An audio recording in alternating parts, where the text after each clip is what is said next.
Don't let me go. I'm a king here. I'm a king here. Yeah.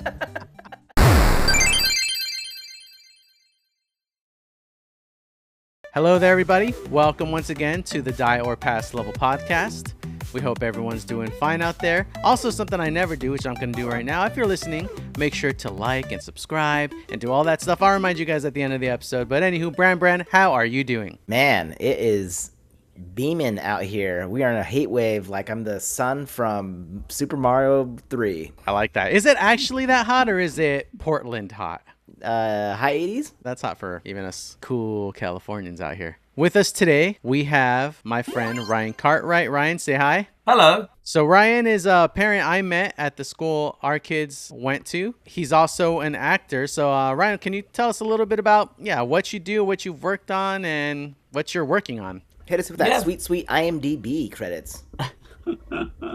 Yeah, for sure. I've been acting like my whole life. That's all I've ever done since I was like 14. The ups and downs of the acting career, as I'm sure you know, anything in the arts, it stops and starts, but it's starting up again, which is lovely. Been out here, Los Angeles, for like 20 years, and I've worked on Mad Men, the show Bones, Kevin Can Wait, lots of like multicam shows, sci-fi show called Alphas. They just announced today, even though I've been sitting on it for like a month or so, that I'm going to be in the new Big Bang Theory spin-off on HBO, Stuart Fails to Save the Universe. So I'm very excited. We're going to start shooting that in the fall, I guess. So I've got to get all my gaming in before that kicks off. Yes, you do. Congrats on that. I'm so glad that we are day and date just dropped.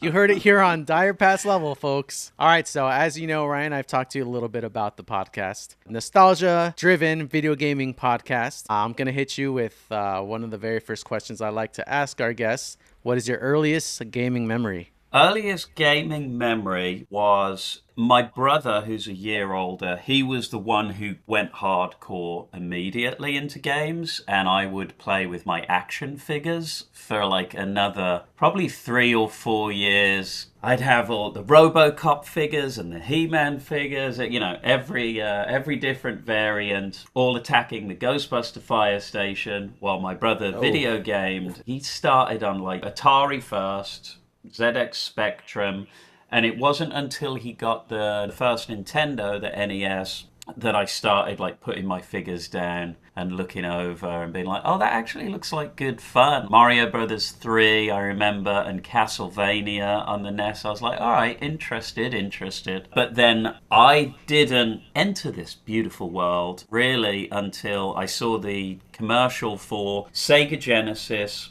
Altered Beast. And my brother had the NES at the time, and he'd been on it for ages. I finally said, Mom and Dad, that's what I want for my birthday or Christmas. And they got it me. And I remember my brother was in tears because I'd done the generation leap. And I was like, whoa, look at the graphics. And that was it. Then it was just, you know, my brother and I fighting over who's got the biggest graphics chip. So Altered Beast, is that the first game you remember playing then? That was the first one that it was mine. And that's always something I've really loved about games is you own the world. You know, it's like often I'll get excited by some open world games, even if the game's bad, if it's a beautiful world, I just love it. I'm like, that's my sandbox. I own it. I can be in my bedroom or the garage or wherever, and I can take my time and just do whatever I want in that world. And so Altered Beast felt like, I mean, you could only go left to right and you get your ass kicked by goblins and bad sprites.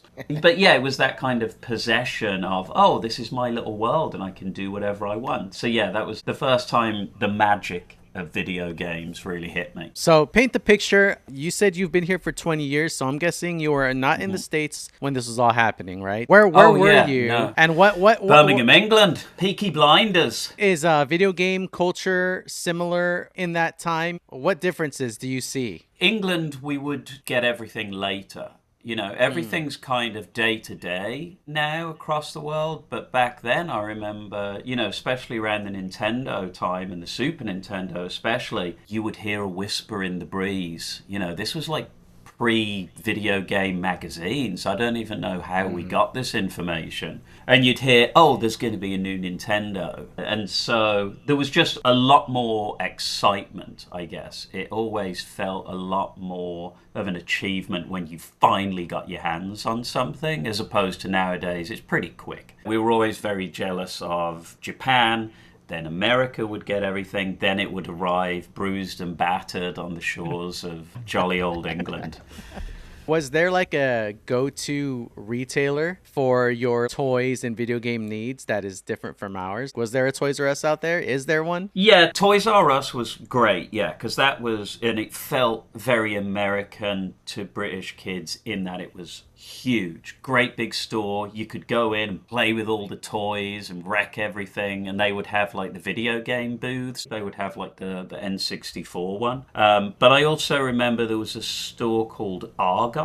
And I loved it because you would go in and there was a catalogue and you would pick your item. There was like a code. And instead of going around the store, it was just like a warehouse. But it was still magical as a kid because you'd go over and you'd like type in the code for like Super Nintendo. And then you'd sit there waiting, staring at this conveyor belt, and suddenly the thing would just fall out the roof like Santa's toy shop, and you'd see it come down, and all the kids would be like getting really excited. I mean, I'm visualizing it probably entirely wrong, but when that thing drops down, does everyone see it? And is everyone like, whoa, look at that? Like, yeah. Here he comes. It's like, you know, those cell phone stores, and there's just like catalogs. It's a very anemic, carpeted thing, just with catalogs everywhere. Whatever you type in, it comes down. I bet some kids used to just type the stuff in just to see it come down, even though they couldn't afford it.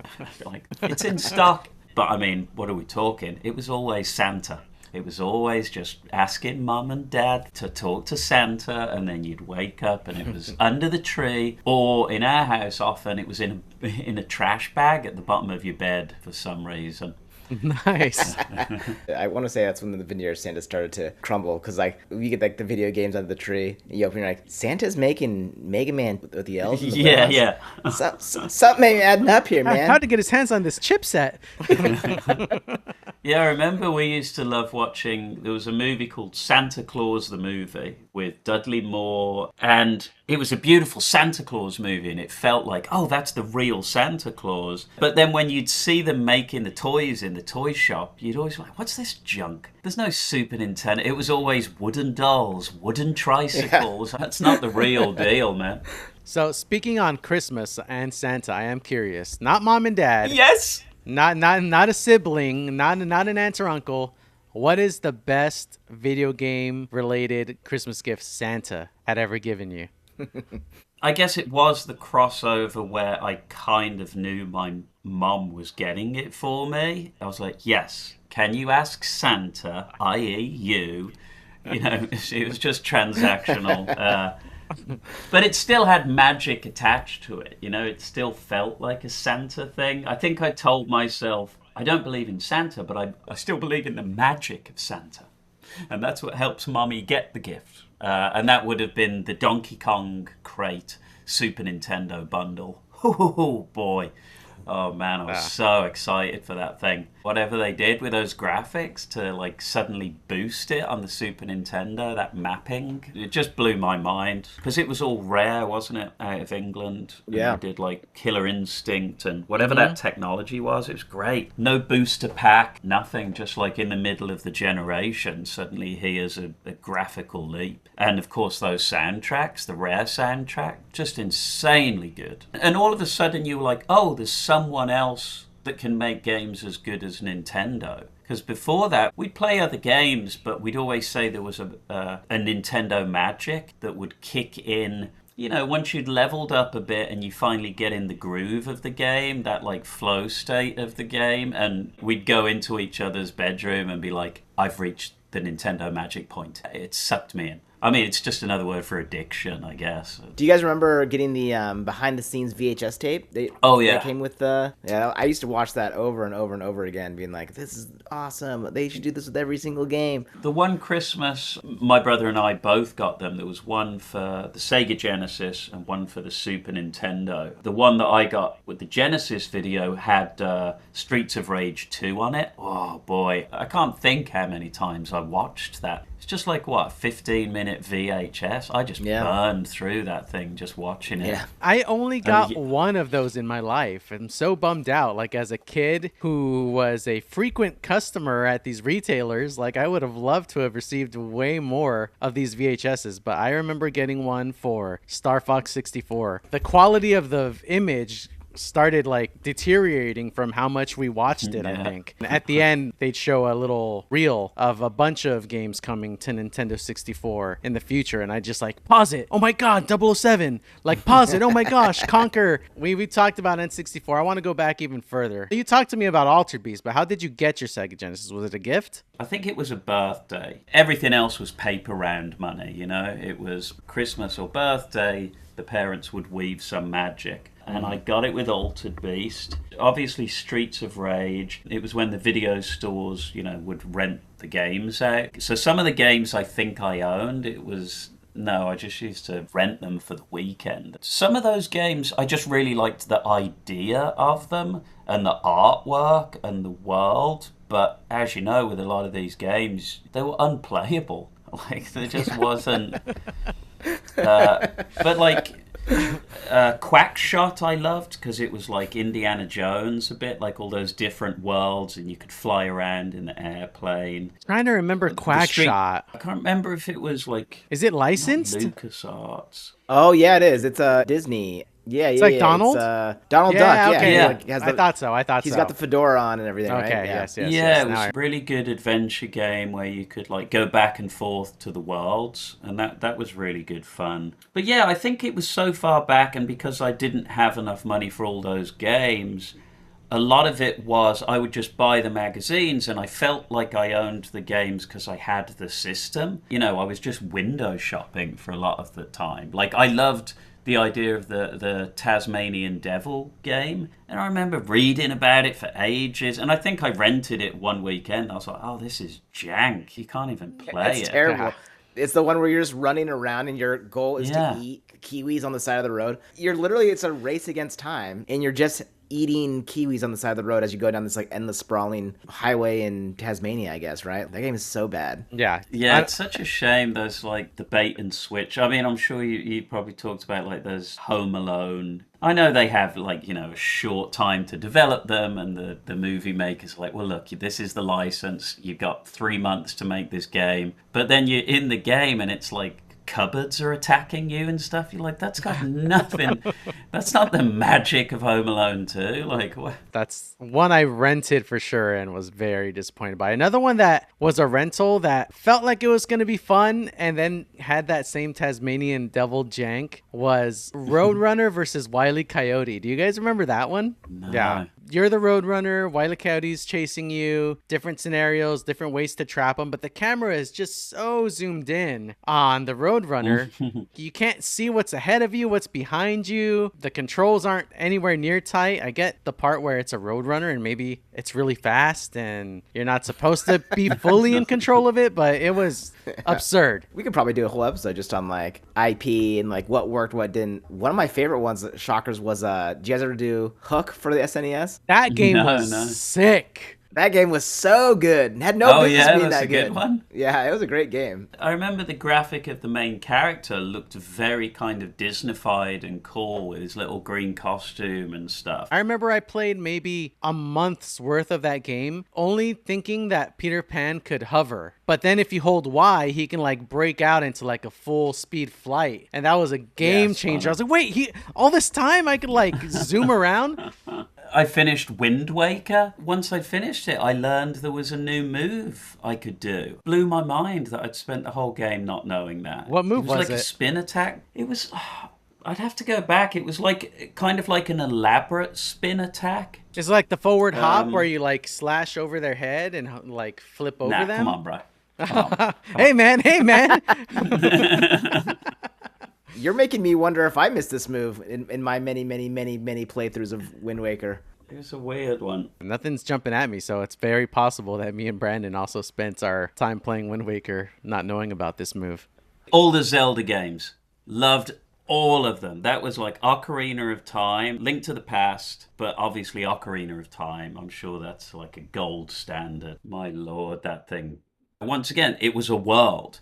Like Mario 64 was a world and you could go anywhere and do anything and it was 3D, but then Zelda, like just the next level of that. Just being able to walk around and be meditative and relax on the mountain and look back down at the little village and just make the world your own kind of thing. That was It was Nintendo magic right there for sure. Yeah. That game, going back to it, is crazy because in the modern era where games are just literally endless in scope, that game isn't all that big. But back then, I was like, this world is huge. Like, I can go anywhere. I don't think Santa brought that one, but my mom and dad did get me that one for Christmas.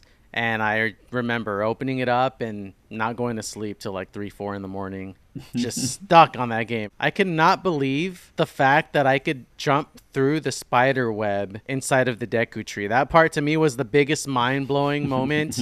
That specific puzzle, like in all my playthroughs, I would just always forget that's what you're supposed to do. I'd be like, what the f am I supposed to do here? I've played that game like, 5 times through. Every single time I always forget you have to drop down and knock that to get that web out of the way. It's one of those things in that era that you weren't even considering. This doesn't exist in video games, like physics reacting to my velocity and gravity. It wasn't. I was like, this isn't gonna work, but I'm gonna try it. And so I was like, all right, here we go, let's see. And then when it worked, I was just like, oh my god, I'm in the future. This is a whole nother world that has unlocked to me in gaming. I can't remember. Did you ever play Wind Waker, Ray? Yes. Okay, you did. Okay. Yeah. I think I have a close friend of mine who has not played it yet. Shamefully, I will say I did not finish Wind Waker. I got stuck. Not stuck, but there's a part in the game that's pretty infamous to a lot of people now for being a little too long-winded. But there's a part of the game where you got to sail and like find pieces of something in the ocean. Got a little tedious, and I think the next big game came out. You upset Tingle. I'd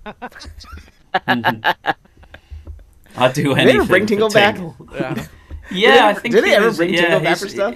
Yeah, he's been in a few of the other things. And that guy, the big fan or whatever in Skyrim, or no, in Oblivion, I think he was like a nod to Tingle as well. Fairy Boy or whatever it is. He's definitely made a few returns. I think he's in Twilight Princess still. I think now he's like kind of memeified. He's a hidden character in Hyrule Warriors. Fair this year. Really? Oh, yeah, I saw a guy. Yeah, everyone was loving on him. Actually, I'm so bummed you never finished that game because that actually is one of my favorite boss battles with Ganon in that game. I did see my friend finish it because instead of playing through that one thing, I was just like, just let me see how it ends. My buddy was at the last part of the game and he told me to come over because he knew I wanted to see the ending. Yeah, he like stabs him through the head, doesn't he? What blew my mind was that the fact that you were teaming up with Zelda, like, right? That was like the cool part. I was like, whoa, this is awesome. This feels like truly epic. I think Wind Waker, if I'm not mistaken, is the game that introduces the concept of the Zelda timeline. You aren't the same Link. There are different Links every generation. Right. Yeah, I was so bummed at the end of Wind Waker, though. I was like, for many years, it was my favorite game, but I remember that moment at the end. It's like the land beneath the water, and you go down, and I was like, wait, is there about to be like rolling grassy fields and stuff? What can they do? It was already an incredible game, but it was such a tease. I was like, oh, just give me like a rolling field. But yeah, now everyone does it. Like Elden Ring did it so well, and it's the Narnia thing, isn't it? The secret doorway to another world, and then nowadays though that'll run you about $15. That's like the DLC. I'm horse armor till I die, man. I'll always drop for more content. Talk to us a little bit about Skyrim and what it's done for you and to you. Well, When I first came to America, it was around the time of the Xbox 360 launching, and I got one of those in like my hotel room. I don't think it was launch title, but it was the second week or something of the launch, and I just disappeared into that thing. You know, stayed up all night. I was young, so how many sleep cycles I missed to play that game. And it was kind of everything I wanted in a game. I'm with you. I feel like you and I probably played that game around the same time. It's not a game I'd usually pick up, but call back to a previous episode. The Frank Bros were big Skyrim fans, and they convinced me to get it, and everyone's talking about Skyrim. But that's a game that I was also staying up. You're like, one more mission. Okay, let me just clear this cave real quick. I can hear that. What's that little sound bite when you like open up a new little? It's like a drum tap. Oh yeah. And it opens up a new world. There's a banner opens up. And you're like, let me just do one little thing real quick. You just didn't sleep. You just kept going. Like 4 a.m, keep playing. You're like, okay, one more thing. Yeah, and so by the time Skyrim came out, that was like when I was back doing my midnight launches and, you know, getting Dr. Pepper and, yeah, I'll just start playing at midnight, like, and just keep going. And, yeah, I got, like, the special edition with the dragon and all that. That poor thing's gathering spider webs under the house now. And, yeah, Skyrim, it's probably the game I've played the most. A lot of it is, you know, it's not as good a structural game as a Nintendo game where there's a narrative, but there's just a whole world there and I can do whatever I want, and there's no like kind of level cap. You can just become insane. I remember trying the version with the 3D goggles on the first PlayStation VR, and I was like, oh my god, if I wasn't in any kind of relationship, this thing just wouldn't come off. I'm like, I'm in my game. Don't let me go. I'm a king here. Yeah. My riches. Yeah. I'd do that thing where before I'd turn the game off, I'd like go back to my settlement and my house and put the character to bed. And then I'd be like, no, I can go to bed. Pathetic. Dedication. Nice. Did Zelda do the same thing for you? Did it dig its claws into you in the same way? Breath of the Wild, yes. I did disappear into it. But I also had the time to do that. It's like now with family and stuff, it's harder, you know, because kids will do 1,000 things in a day. I used to do 3. And so now I have that kind of guilt if the kids are out of the house and I get to play a game. I like to play nice and slow. The kids see me playing a game. They're like, what are you doing? I'm like, I'm looking at the textures on the tree. There's a history to this. I have to look at the water texture, the fire texture. I have to see how far we've come. So now I'm like excited but terrified for the new Grand Theft Auto and eventually when the new Elder Scrolls comes out. I'm like, I should just time it with retirement and just call it and be like, is it John Carpenter? He does that, doesn't he? He just plays all of his video games and stuff. It's like, I can't go to a premiere. I'm playing Assassin's Creed. I'm with you. When GTA comes out, you ain't gonna see me. I'm gonna be gone. I'm gonna be gone for a while. I hope it's the one that draws me in. 6 is gonna be the one, right? But what do you go straight in and just like play the story and the narrative, or do you like go off on side missions and stroll around like a god? I just can't leave an area until I've completed everything. And in a game like GTA, it's like impossible. There's no way I'm ever gonna do everything there is to do in that game. And so I'll just not do the missions and it'll be like 6 months and I'm still like on the first act of the game, you know?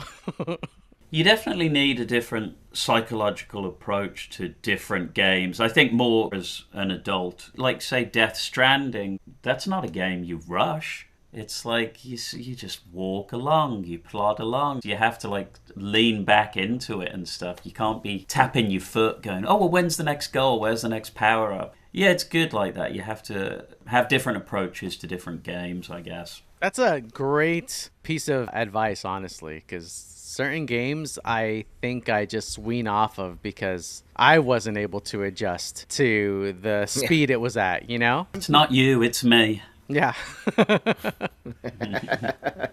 So I do have another question for you I'm curious about. You said you had a brother and you said you guys had separate rooms. I'm curious, what were, if any, the video game rules in your childhood home? Were there any rules around video gaming?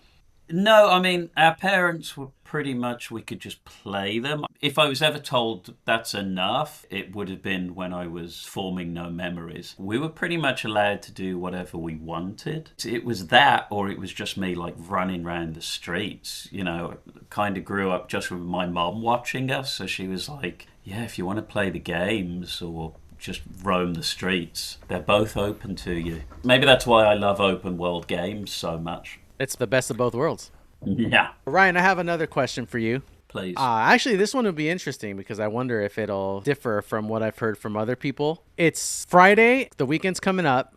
You're in, let's say, 5th, 6th grade. I want to know what video game you're playing, and I want to know what snack you're having. I want to know what you gamers are snacking on that side of the pond.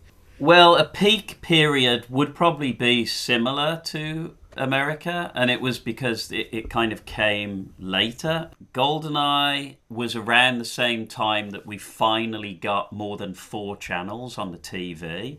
So we suddenly had The Simpsons and wrestling and Jerry Springer, and we also had Domino's Pizza and Dr. Pepper. So we were suddenly plugged into the mainstream. So that would have been, GoldenEye nights. What are we talking about here?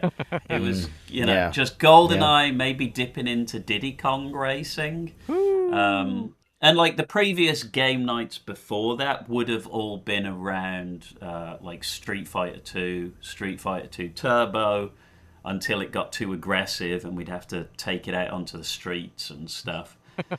See, Ray? See? I told you. This is real.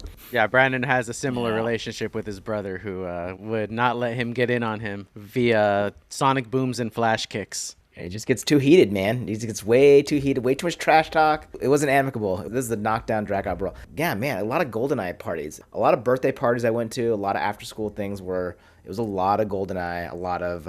Star Fox split screen was big, too, for me. Yes. Yeah, oh yeah, same. I remember getting everything in GoldenEye, like every single cheat code and just 100%ing that thing. Gosh, those were hard, man. It was like Agent, Secret Agent, and like 00 Agent or something. That was like the difficulty settings, I think. Yeah. And yeah, to get some of those at the highest difficulty, even the first level took me hours to complete on the highest difficulty level. Yeah, it was so good. And what a weird, as you know, the story of GoldenEye, wasn't it like 2 years after the movie had come out or something? You were like, what? GoldenEye with Pierce Brosnan? The game? Whoa! Here we go.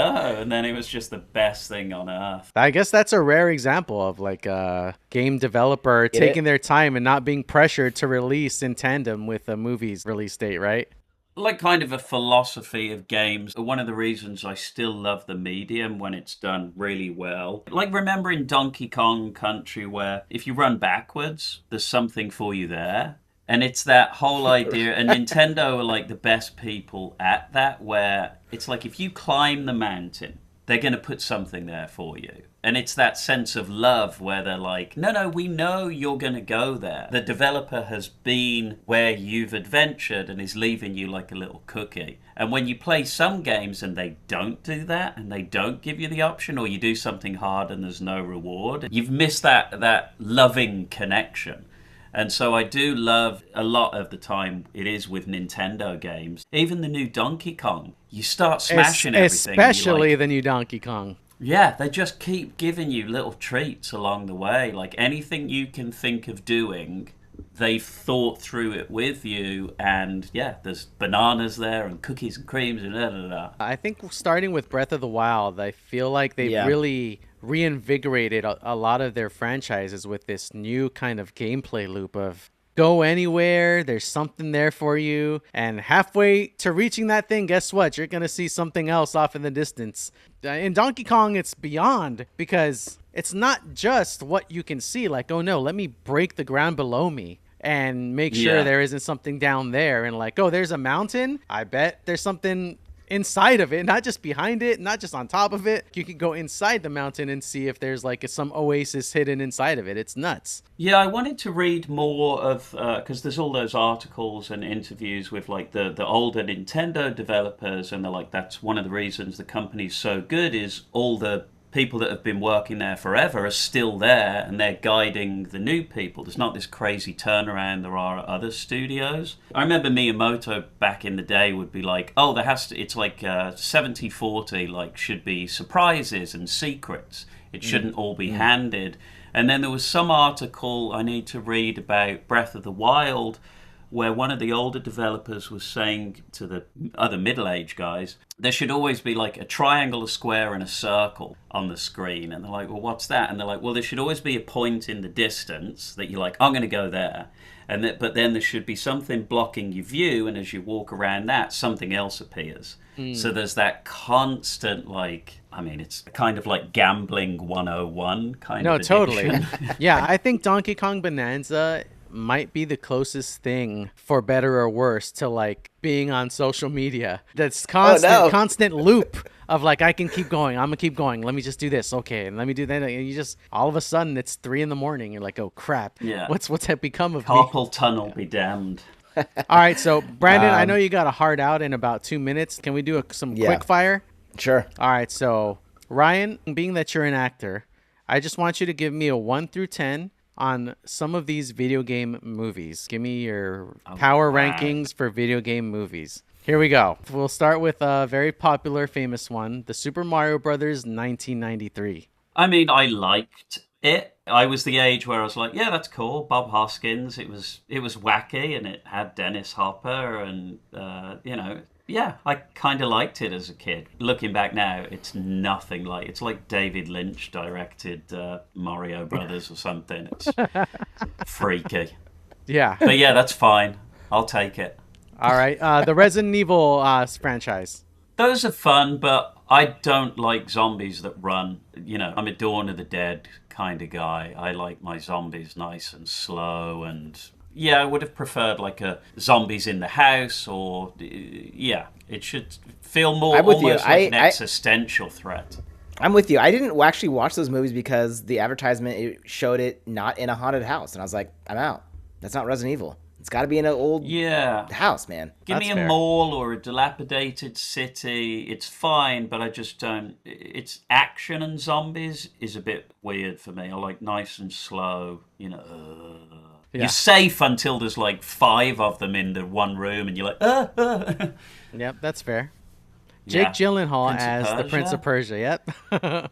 I only ever saw like one screenshot of it. I never saw it, so Prince of Persia's great. I like Jake Gyllenhaal. It's a pass. Wait, is a pass bad or good? Sonic the Hedgehog.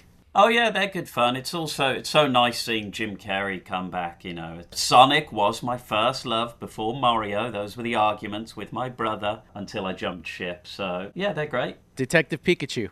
I only saw a little bit of it, but the kids like it. So yeah, I'll take it. And lastly, Mortal Kombat, the 90s. Mortal Kombat! Whatever, the original one. What a banger. That thing at the movies. That's my number one video game movie of all time. Yeah, it was so good. The way I came out of that movie theater thinking I knew Kung Fu all of a sudden. All right, Ryan, it was awesome to have you. Before we go, we're going to do one last quick. Name that song, Brandon. I got it if you're cool with it. Okay, all right. I'm getting the next one. All right. I know Ryan's going to get it. I've got to guess a song? Yep, here we go. Okay. Goes like this. No? I